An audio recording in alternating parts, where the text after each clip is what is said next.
বাচ্চাদের স্কুল ছুটি মানেই মায়েদের শান্তি। কি তোমরা ভুল শুনেছো? না না, ঠিকই শুনেছো।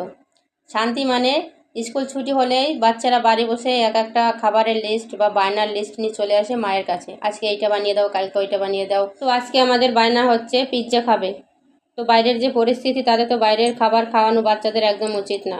এই জন্য ঘরেই পিৎজাটা বানিয়ে দিয়েছি। বাচ্চারাও খুশ, হেলদি বি আর টেস্টি বি। পিৎজা বানানোর জন্য আমাদের প্রথমে নিতে হবে এক বাটি ময়দা নেওয়ার পরে মাঝখান থেকে একটু ফাঁকা করে এর মধ্যে দিয়ে দেবো 3 চামচ টক দই, হাফ চামচ চিনি, স্বাদ অনুসার লবণ, 1 চামচ বেকিং পাউডার, হাফ চামচ বেকিং সোডা দিয়ে রেখে দেবো 5 মিনিটের জন্য। 5 মিনিট পর যখন একটু ফুলে উঠবে, তারপরে জল ছাড়া ময়দা ভালো করে মেখে নিতে হবে।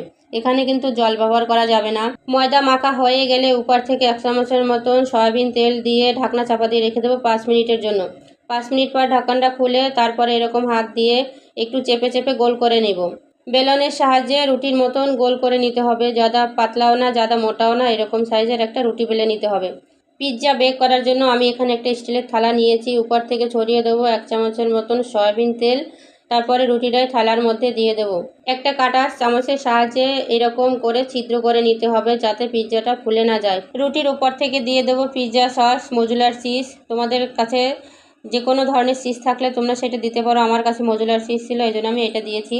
পেঁয়াজ কুচি, ক্যাপসিকাম কুচি, আর দিয়ে দেবো সিদ্ধ করা ভুট্টা। উপর থেকে আর কিছুটা ছড়িয়ে দেবো মজুলার চিজ। আরে তোমাদের সাথে কথা বলতে তো আমি টমেটো দিতেই ভুলে গেছি। উপর থেকে দিয়ে দিলাম টমেটো।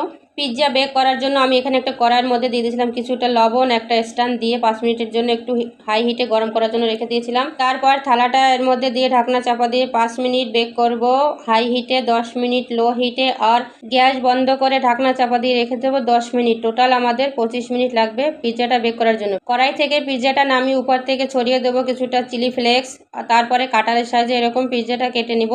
খুব সহজেই তৈরি হয়ে গেল দোকানের মতন পিৎজা। তোমরা भी একবার ট্রাই করতে পারো। হেলদি भी और टेस्टी भी है।